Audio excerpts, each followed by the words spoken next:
새벽 3시. 세상이 가장 깊은 잠에 빠져 있는 그 시간 당신의 눈이 번쩍 뜨입니다. 주변은 적막강산이고 옆에서 고르게 숨을 쉬며 자는 배우자의 모습이 오늘따라 유독 낯설게 느껴집니다. 또 시작이구나 하는 한숨과 함께 천장을 바라봅니다. 양을 세어보고 억지로 눈을 감아보기도 하지만 한번 깨어난 의식은 마치 화가 난 어린아이처럼 도통 달래지지 않습니다.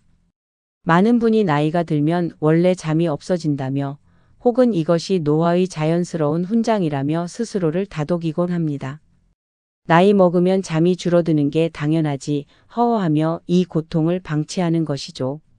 하지만 전문가로서 단호하게 말씀드리겠습니다. 이것은 절대 자연스러운 노화 현상이 아닙니다. 그것은 당신의 뇌가 벼랑 끝에 서서 당신에게 보내는 마지막 구조 신호입니다. 우리 뇌는 낮 동안 수많은 활동을 하며 엄청난 양의 에너지를 소모합니다.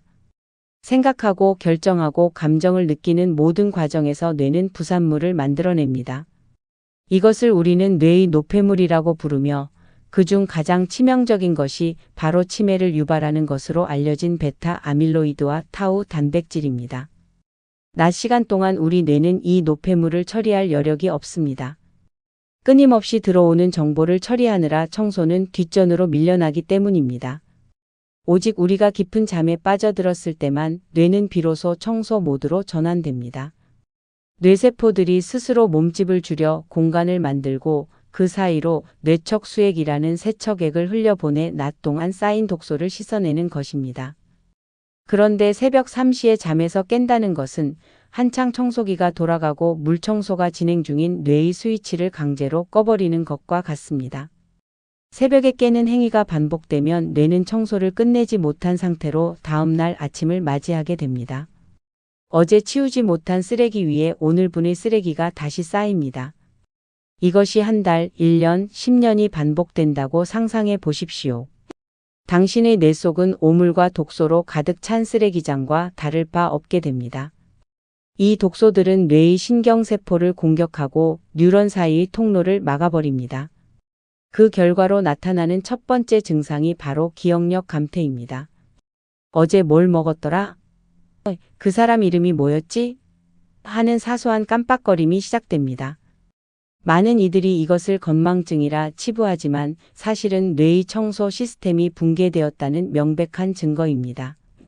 왜 하필 새벽 3시일까요? 우리 몸의 생체 시계는 이 시간에 가장 깊은 단계의 서파 수면을 지나 꿈을 꾸는 단계인 REM 수면으로 이행하는 중요한 변곡점에 놓여 있습니다. 정상적인 뇌라면 이 변곡점을 부드럽게 넘어가 아침까지 잠을 유지해야 합니다. 하지만 뇌의 각성 조절 능력이 떨어지거나 신체적 스트레스 지수가 임계치를 넘어서면 뇌는 이 취약한 시간대를 견디지 못하고 각성 상태로 튕겨 나옵니다. 이것은 마치 자동차의 엔진이 과열되어 가장 부하가 많이 걸리는 언덕길에서 시동이 꺼져버리는 것과 같습니다. 당신의 뇌 엔진이 지금 과열되어 있고 냉각 시스템이 제대로 작동하지 않고 있다는 뜻입니다. 새벽 3시의 경고를 무시했을 때 우리가 치러야 할 대가는 가혹합니다. 수면 부족은 기억을 담당하는 부위인 뇌의 해마를 직접적으로 위축시킵니다. 연구에 따르면 만성적인 수면 장애를 겪는 노년층의 뇌는 그렇지 않은 층에 비해 뇌의 노화 속도가 최소 5년에서 최대 10년까지 빠르다고 합니다. 단순한 피로의 문제가 아닙니다. 이것은 당신의 남은 인생에서 기억이라는 가장 소중한 자산을 잃어버릴지 모른다는 치명적인 경고입니다. 오늘 우리가 이 새벽 3시의 비밀을 파헤치고 대책을 세워야 하는 이유는 명확합니다. 당신의 뇌가 더 이상 망가지기 전에 그 청소 스위치를 다시 켜주어야 하기 때문입니다. 이 신호를 어떻게 해석하고 어떻게 대처하느냐에 따라 당신의 80대, 90대가 맑은 정신의 축복이 될지 안개 속을 헤매는 고통이 될지가 결정됩니다. 지금부터 그 해결의 실마리를 하나씩 풀어나가겠습니다. 제가 만난 74세 김진호 어르신의 이야기는 대한민국 시니어들이 겪는 수면 잔혹사를 대변합니다. 김 어르신은 평생 대형 트럭을 운전하며 가족을 부양해 온 성실한 가장이셨습니다. 전국 방방곡곡을 누비며 거대한 트럭을 운전하던 시절 그에게 잠이란 사치이자 투쟁의 대상이었습니다.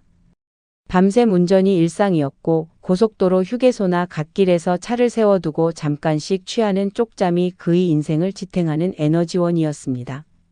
어르신은 늘 말씀하셨습니다. 선생님, 그때는 운전대만 잡으면 눈꺼풀이 천근만근이었어요. 은퇴만 하면 큰 집 침대에서 남들처럼 10시간이고 20시간이고 실컷 자보는 게 소원이었습니다. 하지만 40년의 고된 노동을 마치고 마침내 찾아온 은퇴 생활은 그의 기대와는 전혀 달랐습니다. 더 이상 밤샘 운전을 할 필요도 없고 누구도 그를 깨우지 않는 평화로운 환경이 마련되었지만 막상 찾아온 것은 잠의 부재였습니다. 은퇴 후 몇 달간은 보상받듯 잠을 청하려 했지만 뇌는 이미 망가진 생체 시계의 관성에 갇혀 있었습니다. 저녁 9시만 되면 텔레비전을 보다 꾸벅꾸벅 졸음이 쏟아지는데 정작 침대에 누우면 눈이 말똥말똥해졌습니다. 그리고 어김없이 새벽 2시나 3시면 잠에서 깨어 거실을 서성였습니다. 어르신에게 밤은 이제 평화의 시간이 아니라 고문과도 같은 시간이 되었습니다. 이 괴로움을 해결하기 위해 어르신이 선택한 것은 우리 주변에서 너무나 흔히 볼 수 있는 최악의 악수, 바로 술이었습니다. 처음에는 막걸리 한 잔으로 시작했습니다. 술 기운에 몸이 따뜻해지고 기분이 몽롱해지니 잠이 잘 오는 것 같았습니다. 하지만 내성이 생기는 것은 순식간이었습니다. 한 잔은 두 잔이 되었고 급기야 매일 밤 소주 반 병 이상을 비워야만 겨우 잠자리에 들 수 있는 상태가 되었습니다. 어르신은 이것이 노인의 숙명이라 믿으셨습니다. 늙으니까 술 기운이라도 없으면 잠을 못 자겠더라고. 이거라도 마셔야 몇 시간이라도 눈을 붙이지. 하지만 이것은 잠을 청하는 것이 아니라 자신의 뇌를 알코올로 강제로 마비시켜 기절시키는 행위에 불과했습니다. 술을 마시고 잠든 밤은 더욱 처참했습니다. 알코올은 뇌를 진정시키는 듯 보이지만 사실은 뇌파의 리듬을 완전히 망가뜨립니다. 깊은 잠을 방해하고 얕은 잠만 반복하게 만들며 알코올이 체내에서 분해되는 과정에서 갈증과 요일을 유발합니다. 김 어르신은 술 기운에 잠들었지만 새벽이면 갈증에 목이 타들어가고 화장실을 가고 싶은 강렬한 압박에 깨어났습니다. 깨어난 후의 고통은 이전보다 더 컸습니다. 숙취와 수면 부족이 겹쳐 머리는 깨질 듯 아팠고 정신은 안개 낀 듯 멍해졌습니다.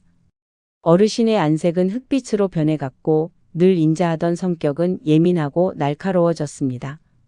사소한 일에도 화를 내고 가족들과의 대화도 피하게 되었습니다. 어느 날 어르신은 심각한 사고를 당할 뻔했습니다. 술기운에 새벽에 깨어 화장실을 가려다 비몽사몽 중에 문턱에 걸려 넘어진 것입니다. 다행히 크게 다치지는 않았지만 만약 그때 고관절이라도 부러졌다면 어르신의 여생은 침대 위에서 끝났을지도 모릅니다. 그 사건을 계기로 어르신은 제 진료실을 찾았습니다. 처음 뵈었을 때 어르신은 선생님, 이제는 잠이 무섭습니다. 차라리 밤이 안 왔으면 좋겠어요 라며 눈물을 보이셨습니다. 그의 손은 미세하게 떨리고 있었고 눈동자에는 생기가 없었습니다. 평생 가족을 위해 헌신한 결과가 이런 처참한 밤이라니 저는 가슴이 미어지는 것 같았습니다. 저는 어르신께 이것은 어르신의 잘못도 노화의 피할 수 없는 결과도 아니라고 말씀드렸습니다. 오랜 세월 동안 불규칙한 생활로 뇌의 리듬이 깨졌고 거기에 알코올이라는 독을 부어 상황을 악화시켰을 뿐이라고요. 이제부터 우리가 할 일은 술로 뇌를 마비시키는 것이 아니라 뇌가 스스로 잠드는 법을 다시 기억하게 하는 교육이라고 설명해 드렸습니다. 김 어르신의 이야기는 단순한 한 개인의 사례가 아닙니다. 지금 이 영상을 보시는 수많은 분의 모습일 수 있습니다. 잘못된 상식과 절망감이 어떻게 한 사람의 노후를 파괴하는지, 그리고 그 파괴된 잔해 위에서 어떻게 다시 희망의 빛을 찾을 수 있는지 김 어르신의 변화 과정을 통해 여러분께 증명해 보이고자 합니다. 잠을 자고 싶어도 못 자는 고통은 겪어보지 않은 사람은 절대 모릅니다. 그런데 왜 우리는 나이가 들수록 이토록 잠과 멀어지는 것일까요? 그 근본적인 원인을 파고들면 우리 뇌 속에 존재하는 아주 작은 기관, 송과체에서 분비되는 멜라토닌이라는 호르몬을 만나게 됩니다. 멜라토닌은 흔히 밤의 호르몬 혹은 수면의 연료라고 불립니다. 해가 지고 어둠이 깔리면 우리 뇌는 이를 감지하고 멜라토닌을 분비하기 시작합니다. 이 호르몬이 온몸을 타고 흐르며 각 장기와 세포에 이제 잘 시간이다. 모든 활동을 멈추고 휴식에 들어가라는 신호를 보냅니다. 마치 오케스트라의 지휘자가 연주를 멈추고 휴식을 지시하는 것과 같습니다. 문제는 이 소중한 수면 연료가 나이가 들수록 급격히 고갈된다는 점입니다. 이것은 마치 자동차의 연료통에 구멍이 난 것과 같습니다. 연구 결과에 따르면 60대 이후 시니어의 멜라토닌 분비량은 청년기에 비해 무려 4분의 1 수준으로 뚝 떨어집니다. 80대가 되면 거의 바닥을 드러냅니다.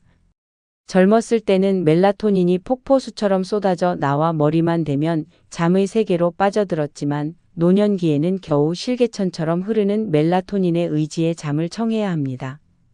연료가 부족한 자동차가 고속도로 한복판에서 덜컥거리며 멈춰 서듯 우리의 수면도 자꾸만 끊기고 얕아지는 것입니다. 50대 이후부터 10년마다 수면의 질이 급격히 나빠지는 이유는 바로 이 연료 부족 때문입니다. 많은 분이 나는 원래 잠이 예민해라고 말하지만 사실은 잠을 유지할 힘 자체가 부족해진 상태입니다. 멜라토닌은 단순히 잠의 입구로 안내하는 역할만 하는 것이 아닙니다. 멜라토닌의 더 중요한 임무는 항산화 작용과 세포 복구입니다. 우리가 깊은 잠을 자는 동안 멜라토닌은 혈관을 타고 구석구석을 돌며 낮 동안 손상된 세포를 수리하고 염증을 억제합니다. 특히 뇌세포의 노화를 막는 데 있어 멜라토닌은 비타민 C보다 수십 배 강력한 효과를 발휘합니다. 즉, 멜라토닌이 부족해서 잠을 못 잔다는 것은 단순히 피곤한 문제를 넘어 내 몸의 복구 시스템이 멈춰버렸다는 뜻입니다. 이것이 수면 부족이 각종 성인병과 암, 그리고 치매로 이어지는 결정적인 연결고리입니다. 왜 멜라토닌은 우리를 배신하고 줄어드는 것일까요? 노화에 따른 손과체의 기능 저하가 주원인이지만 현대인의 생활 습관이 이를 가속화합니다. 특히 빛에 대한 오해가 큽니다. 우리 뇌는 낮 동안 강력한 햇빛을 받아야만 그 재료인 세로토닌을 충분히 만들고 밤에 이를 멜라토닌으로 전환합니다. 하지만 많은 시니어가 낮 시간을 실내에서 보내거나 밤늦게까지 텔레비전이나 스마트폰의 밝은 빛인 블루라이트에 노출됩니다. 뇌는 밤인데도 대낮인 줄 착각하고 멜라토닌 공장 문을 닫아버립니다. 안 그래도 부족한 연료를 생산조차 못하게 방해하는 꼴입니다. 또한 멜라토닌은 체온과 밀접한 관련이 있습니다. 멜라토닌이 분비되면 우리 몸의 중심 체온이 0.5도에서 1도 정도 떨어지며 깊은 수면에 적합한 상태가 됩니다. 하지만 나이가 들면 이 체온 조절 능력이 떨어집니다. 멜라토닌 수치가 낮으니 체온이 떨어지지 않고 몸이 뜨거우니 잠에서 깨게 됩니다. 자다가 갑자기 덥다고 느껴서 이불을 걷어차거나 발을 밖으로 내미는 이유가 바로 이 때문입니다. 이것은 단순히 더위를 타는 것이 아니라 멜라토닌이 제 역할을 못해서 체온 조절 시스템이 오작동하고 있다는 신호입니다. 우리는 이 부족한 연료를 어떻게 관리해야 할까요? 시중에는 멜라토닌 영양제도 많이 나와 있지만 외부에서 인위적으로 넣어주는 호르몬은 우리 뇌가 스스로 만드는 천연 호르몬의 정교함을 따라갈 수 없습니다. 또한 장기 복용 시 우리 뇌의 자생력을 더 떨어뜨릴 위험도 있습니다. 가장 현명한 방법은 내 몸 안에 남아있는 멜라토닌 공장을 최대한 가동하는 법을 배우는 것입니다. 어떻게 하면 작은 자극으로도 멜라토닌이 폭발적으로 분비되게 할 수 있을지, 어떻게 하면 분비된 멜라토닌이 증발하지 않고 밤새 우리를 지켜주게 할 수 있을지 그 구체적인 전략이 필요합니다. 멜라토닌의 진실을 이해하는 것은 수면 치료의 절반을 성공한 것이나 다름없습니다. 내 몸이 잠을 거부하는 것이 아니라 잠을 유지할 연료가 부족해 쩔쩔매고 있다는 사실을 인정하는 것에서부터 시작해야 합니다. 왜 잠이 안 올까라고 자신을 책망하지 마십시오. 대신 어떻게 하면 나의 소중한 멜라토닌 연료를 채워줄 수 있을까를 고민해야 합니다. 이어지는 챕터에서는 이 고갈된 연료통을 채우고 뇌의 스위치를 켜는 기적 같은 비법들을 하나씩 공개하겠습니다. 많은 시니어분께서 새벽에 깨는 가장 큰 이유로 소변을 꼽습니다. 선생님, 나는 전립선이 안 좋아서 그런지, 방광이 약해서 그런지 하룻밤에도 대여섯 번은 화장실을 가느라 잠을 못 자요라고 하소연하십니다. 실제로 새벽에 눈을 떴을 때 가장 먼저 느껴지는 감각이 아랫배의 묵직함과 소변이 마려운 느낌이기 때문에 당연히 비뇨기계의 문제라고 생각하시는 것이 무리는 아닙니다.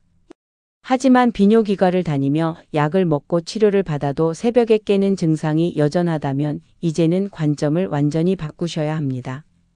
범인은 방광이 아니라 당신의 목구멍 속 숨길에 숨어 있을 가능성이 매우 높습니다. 우리 몸이 잠들었을 때 기도는 중력의 영향과 근육의 이완으로 인해 낮보다 좁아지게 됩니다. 특히 나이가 들면 목 주변의 근육 탄력이 떨어지고 혀가 뒤로 밀리면서 이 숨길이 더욱 좁아지거나 아예 막혀버리는 현상이 발생하는데 이것이 바로 수면 무호흡증입니다. 숨길이 막히면 우리 몸은 비상사태에 돌입합니다. 산소가 공급되지 않으니 혈중 산소 농도가 뚝 떨어지고 이산화탄소 수치는 급상승합니다. 이때 우리의 뇌는 주인이 질식사할지도 모른다는 공포에 휩싸여 생존 모드를 가동합니다. 뇌는 잠을 강제로 깨우기 위해 심장을 미친 듯이 뛰게 만들고 혈압을 올립니다. 여기서 놀라운 인체의 메커니즘이 작동합니다. 심장이 갑자기 강하게 펌프질을 시작하면 우리 몸은 피가 너무 많이 돌고 있다고 착각하게 됩니다. 혈액량이 과다하다고 판단한 심장은 혈액량을 줄이기 위해 심방성 나트륨 이뇨 펩타이드인 AMP라는 호르몬을 내뿜습니다. 이 호르몬은 신장에 지금 당장 몸속의 수분을 밖으로 빼내라 라는 명령을 내립니다. 그러면 신장은 즉각적으로 소변을 만들어내기 시작하고 방광은 순식간에 차오르게 됩니다. 즉, 소변이 마려워서 잠에서 깬 것이 아니라 숨이 막혀서 뇌가 당신을 깨웠고 그 과정에서 만들어진 소변 때문에 당신은 소변 때문에 깼다고 착각하게 되는 것입니다. 이것을 의학적으로는 야간 단뇨와 구분되는 수면 장애성 빈뇨라고 부릅니다. 만약 여러분이 화장실에 갔을 때 소변의 양이 생각보다 적거나 화장실을 다녀온 뒤에도 정신이 말똥말똥해서 다시 잠들기 힘들다면 이는 10중 8구 수면 무호흡으로 인한 각성 현상입니다. 이 신호를 무시하고 전립선 약만 먹는다면 당신의 뇌는 밤마다 산소 부족으로 인해 조금씩 파괴됩니다. 산소가 부족한 뇌세포는 염증을 일으키고 이는 결국 앞서 언급한 베타 아밀로이드 독소의 배출을 막아 치매를 가속화하는 지름길이 됩니다. 자신이 수면 무호흡증인지 확인하는 방법은 간단합니다. 아침에 일어났을 때 입안이 바짝 말라 있거나 혀에 백태가 심하게 끼어 있습니까?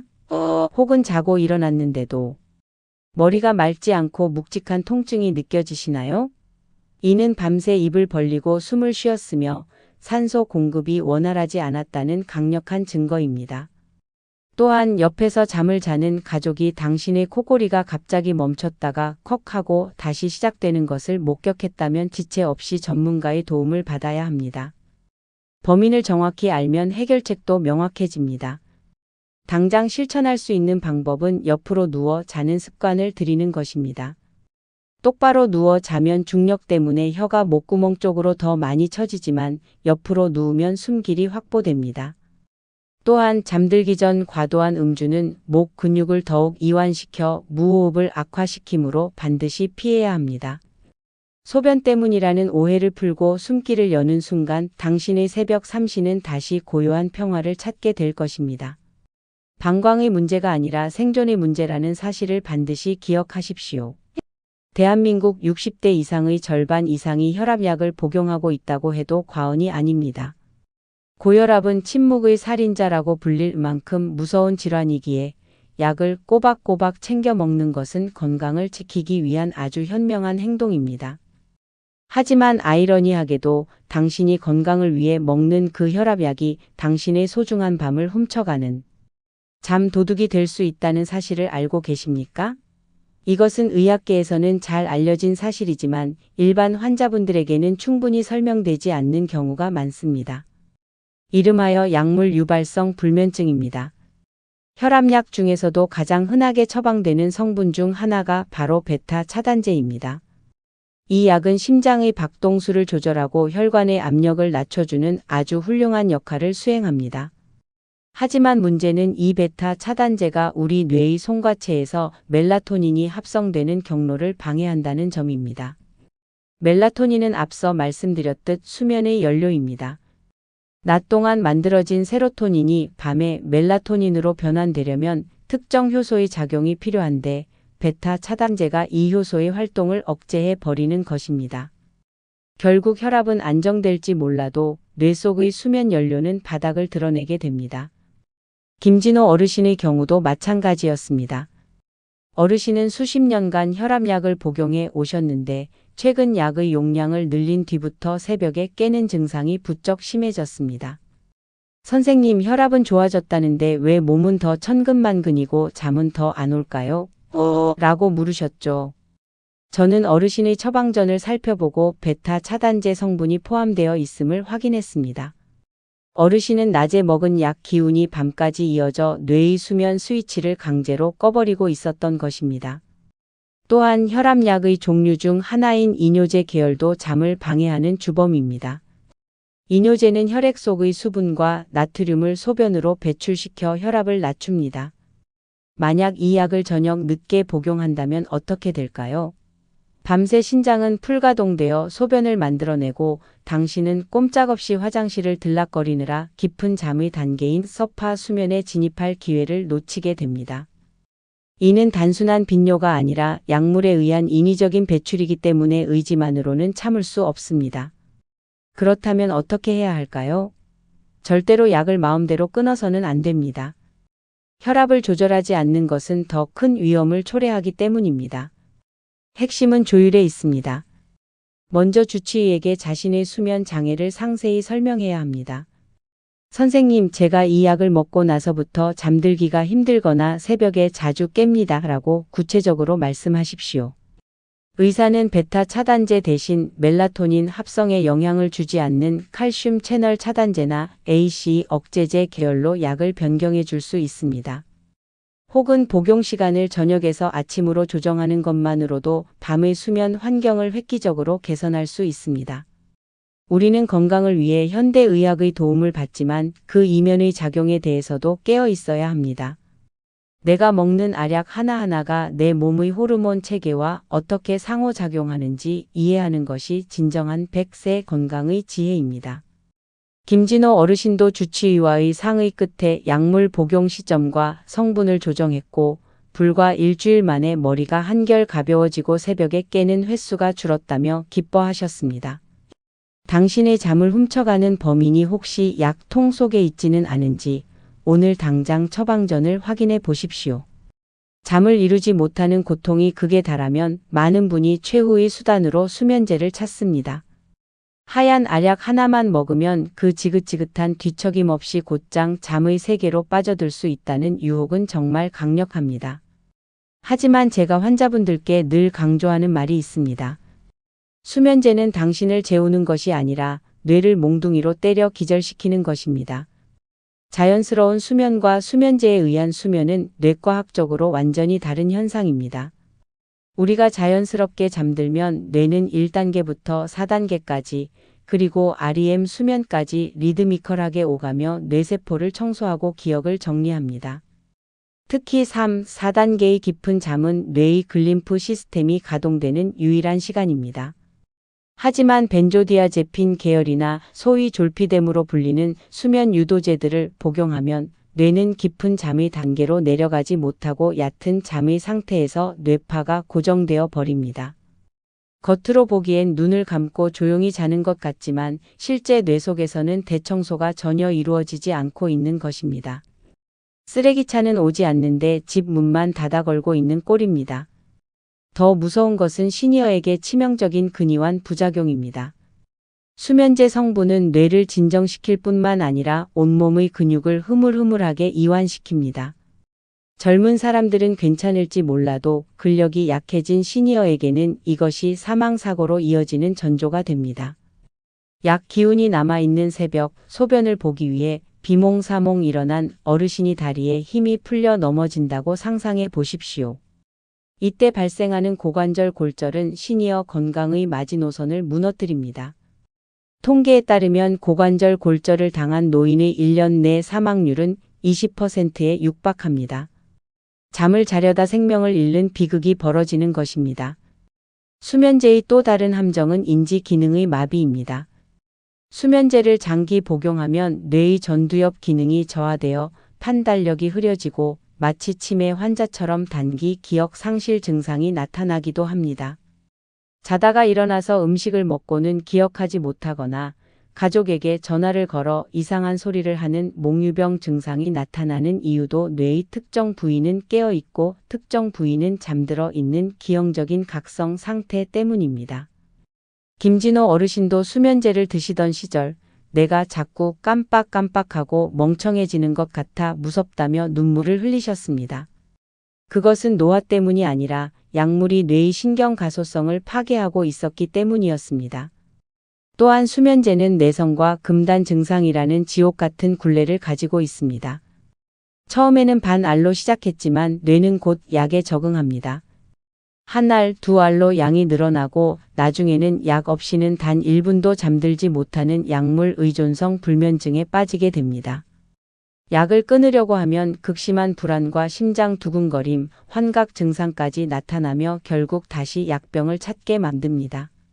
뇌가 스스로 잠드는 법을 완전히 잊어버리게 만드는 것입니다. 사랑하는 여러분, 수면제는 결코 근본적인 해결책이 될 수 없습니다.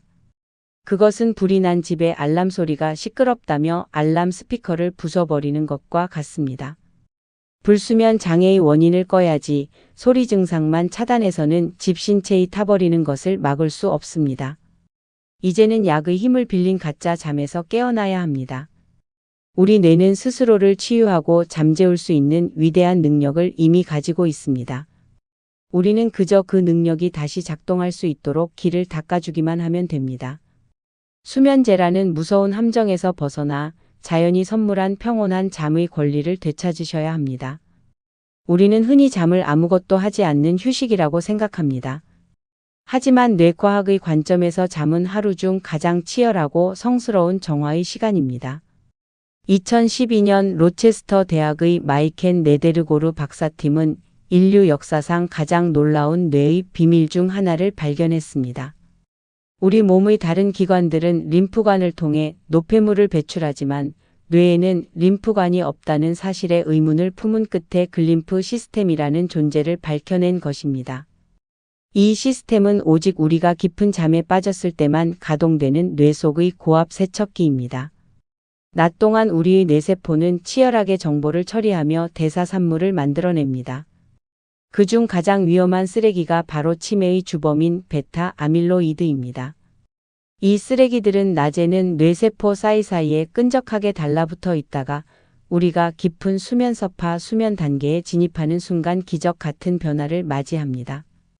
뇌세포들이 약 60% 정도 스스로 몸집을 줄여 세포 사이의 간격을 넓히는 것입니다.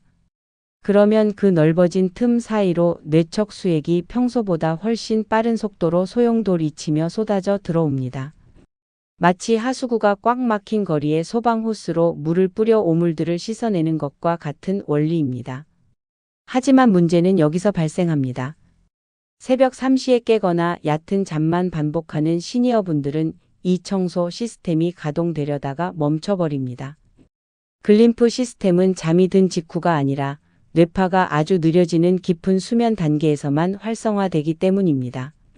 청소부가 이제 막 빗자루를 들고 물을 뿌리기 시작했는데 주인이 불을 켜고 잠에서 깨버리면 청소부는 혼비백산하여 도망가 버립니다.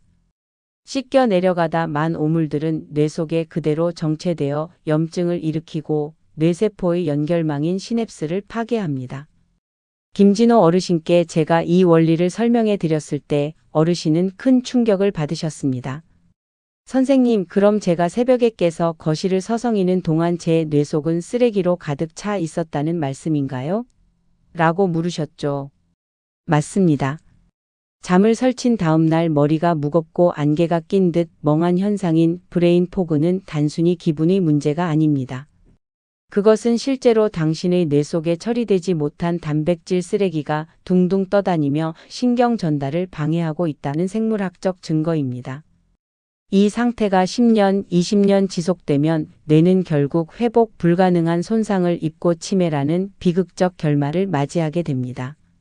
따라서 우리는 단순히 몇 시간을 자느냐보다 얼마나 깊게 자느냐에 집중해야 합니다.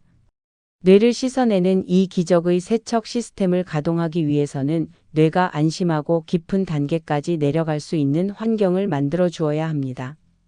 이것은 단순히 침대를 바꾸는 차원의 문제가 아닙니다. 뇌에게 지금은 안전하다, 마음 놓고 청소를 시작해도 좋다라는 확신을 주는 일련의 의식이 필요합니다. 잠은 죽어서 자는 것이 아니라 내일 더 맑은 정신으로 살기 위해 뇌를 새 것으로 갈아 끼우는 성스러운 시간임을 반드시 기억하십시오. 당신이 눈을 감고 깊은 어둠 속으로 빠져드는 그 순간 당신의 뇌는 가장 눈부신 정화의 기적을 일으키고 있습니다. 이제 이론을 넘어 구체적인 해결책으로 들어가 보겠습니다. 잠자리에 누웠는데도 머릿속에서 낮에 있었던 일이나 내일 걱정이 꼬리에 꼬리를 물고 이어지며 뇌가 과열 상태일 때 우리는 뇌의 엔진을 강제로 멈춰줄 브레이크가 필요합니다. 그 브레이크 페달이 바로 우리 몸의 귀 뒤에 숨겨진 풍지혈입니다. 한의학에서 바람이 머무는 못이라는 뜻을 가진 이 혈 자리는 현대의학적으로도 뇌로 가는 혈류를 조절하고 자율신경계를 안정시키는 핵심 포인트입니다. 풍지혈의 위치는 아주 찾기 쉽습니다. 목덜미 중앙의 오목한 곳에서 양옆으로 약 23cm 정도 이동하면 귀 뒤쪽에 튀어나온 뼈 아래에 쏙 들어가는 지점이 느껴집니다. 이곳을 엄지손가락으로 눌러보면 뻐근하면서도 시원한 통증이 느껴지실 겁니다. 이 풍지혈 바로 아래에는 뇌와 몸을 연결하는 중추적인 신경인 미주신경이 지나갑니다. 미주신경은 우리 몸의 부교감 신경 안정시키는 신경을 담당하는 대장과 같습니다. 이곳을 자극하는 것은 흥분된 뇌에게 이제 휴업 시간이다라고 통보하는 것과 같습니다. 김진호 어르신께 제가 전해드린 비법은 아주 간단했습니다. 잠들기 5분 전 침대 머리에 앉아 양손 엄지손가락으로 풍지혈을 지그시 누르는 것입니다. 그냥 누르는 것이 아니라 머리 뒷부분을 양손으로 감싸 쥐고 엄지손가락을 이용해 위로 밀어 올리듯 강하게 압박해야 합니다. 10초 동안 꾹 눌렀다가 서서히 힘을 빼는 동작을 10회 반복합니다. 이때 눈을 감고 뒷목의 근육이 이완되면서 뇌로 맑은 혈액이 공급되는 것을 상상해야 합니다. 어르신은 처음 이 방법을 배우셨을 때 반신반의하셨습니다. 선생님, 손가락으로 누른다고 잠이 올까요? 하지만 단 3일 만에 어르신의 목소리가 달라졌습니다. 선생님, 희한합니다. 거기를 꾹꾹 누르고 누우면 뒷목의 뻣뻣함이 사라지면서 몸이 바닥으로 꺼지는 것처럼 나른해져요. 이것은 과학적인 현상입니다. 풍지혈 자극은 뒷목 근육 후두하근의 긴장을 풀어주는데 이 근육이 풀리면 뇌로 올라가는 경동맥의 흐름이 원활해집니다. 뇌가 산소를 충분히 공급받으면 비로소 안심하고 각성 상태를 해제하며 잠의 단계로 진입하게 되는 것입니다. 풍지혈 지압은 새벽에 깨었을 때도 엄청난 힘을 발휘합니다. 다시 잠들기 위해 억지로 눈을 감고 뒤척이는 대신 앉아서 풍지혈을 마사지해 보십시오. 뇌로 가는 혈액순환이 좋아지면 흥분된 교감 신경이 가라앉고 다시 잠들 수 있는 생체 환경이 조성됩니다. 풍지혈은 당신의 뇌를 지키는 보루입니다. 뇌의 과열을 막고 깊은 잠의 세계로 인도하는 이 마법의 스위치를 매일 밤 사용하십시오. 비싼 영양제보다, 부작용 많은 수면제보다 당신의 손끝에 실린 정성이 당신의 뇌를 더 확실하게 구원해 줄 것입니다. 두 번째와 세 번째 비법은 인간의 가장 원초적인 행위인 호흡과 빛을 활용하는 것입니다. 먼저 하버드 대학의 앤드류 와일 박사가 고안한 478 호흡법에 대해 상세히 말씀드리겠습니다. 이 호흡법은 신경계의 천연 진정제라고 불립니다.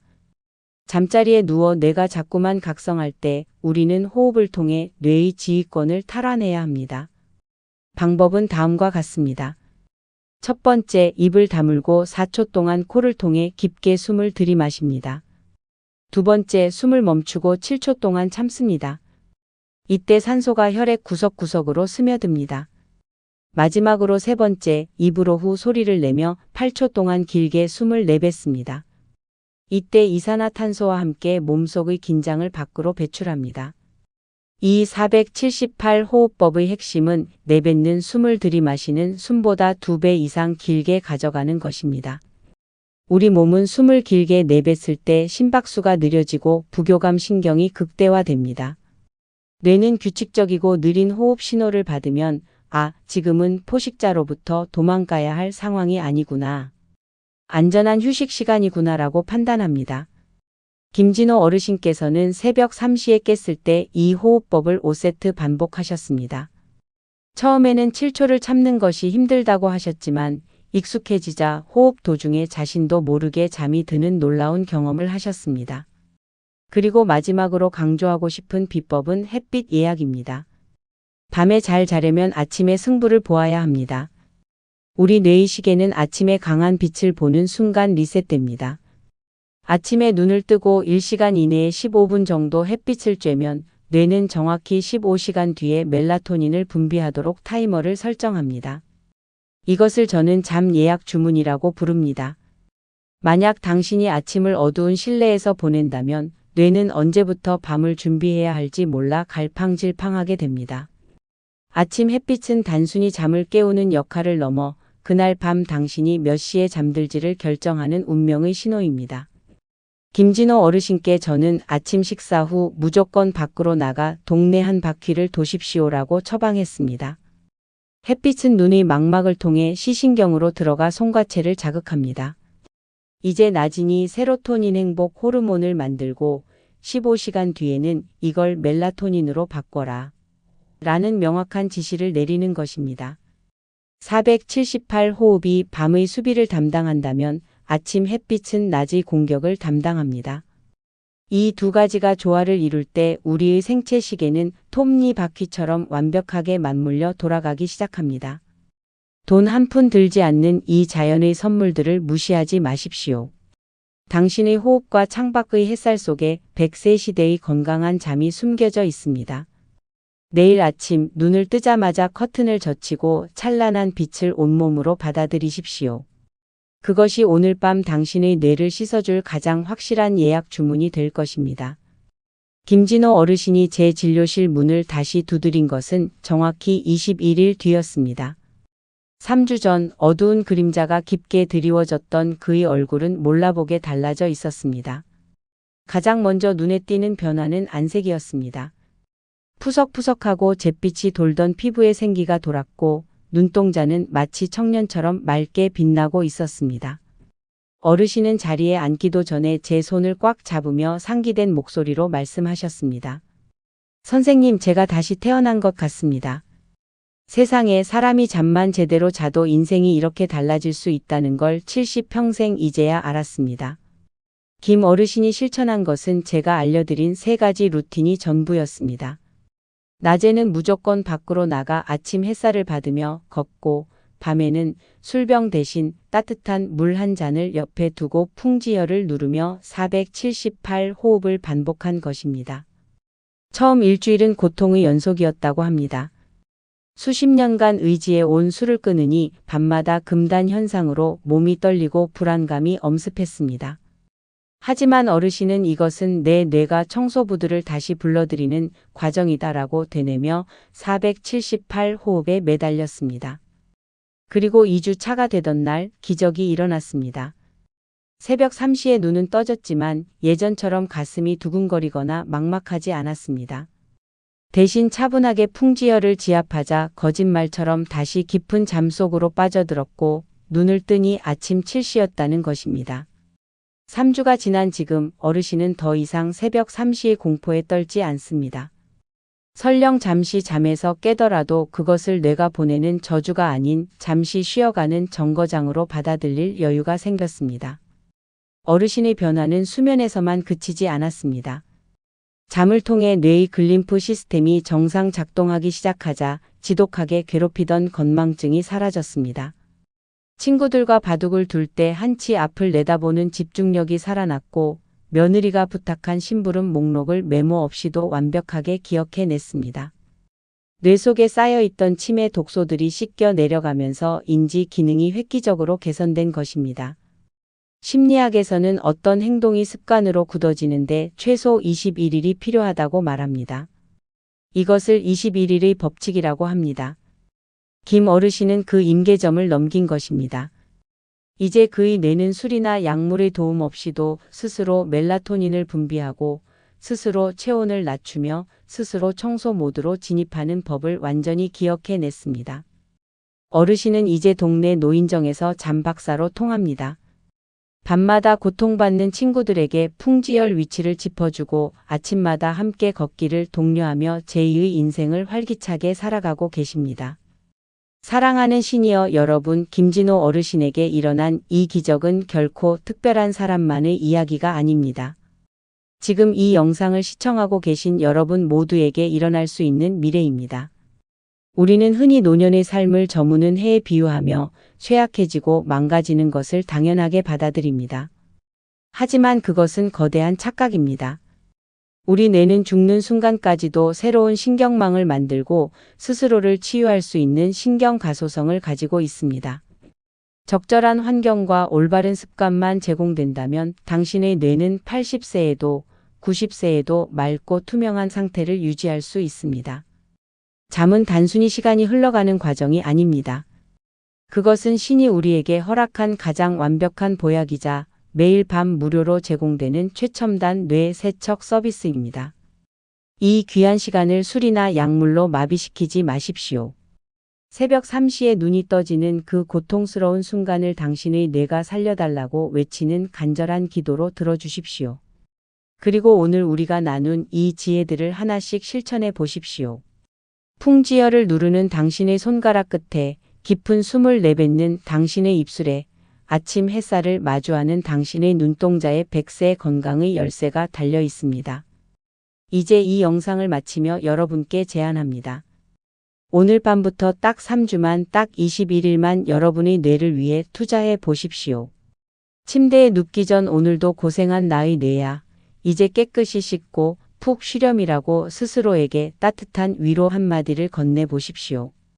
그 마음가짐 하나가 뇌의 긴장을 풀고 깊은 잠의 문을 여는 가장 강력한 마법이 될 것입니다. 100세 시대의 축복은 얼마나 오래 사느냐가 아니라 얼마나 맑은 정신으로 사랑하는 이들과 시간을 보내느냐에 달려 있습니다. 당신의 맑은 정신을 지켜줄 최후의 보루인 잠을 이제는 당신의 편으로 만드십시오. 김진호 어르신이 되찾은 그 눈부신 아침의 기쁨이 내일 아침 당신의 침대 위에도 가득하기를 진심으로 기원합니다. 여러분은 충분히 그럴 자격이 있는 소중한 분들입니다. 이 긴 여정을 함께 해주셔서 감사합니다. 오늘 공유해드린 10개 챕터의 방대한 지식은 여러분의 뇌를 지키는 든든한 갑옷이 될 것입니다. 영상이 도움이 되셨다면 주위의 소중한 분들에게도 이 지혜를 나누어 주십시오. 혼자보다는 함께할 때 습관은 더 강력해집니다. 저는 언제나 여러분의 곁에서 100세까지 맑은 정신으로 당당하게 살아갈 수 있도록 돕는 든든한 조력자 백기노하우가 되겠습니다. 자, 이제 모든 준비는 끝났습니다. 오늘 밤 당신의 뇌를 위한 위대한 청소를 시작할 시간입니다. 편안한 밤 되십시오. 그리고 내일 아침 세상에서 가장 개운한 얼굴로 다시 뵙겠습니다. 감사합니다.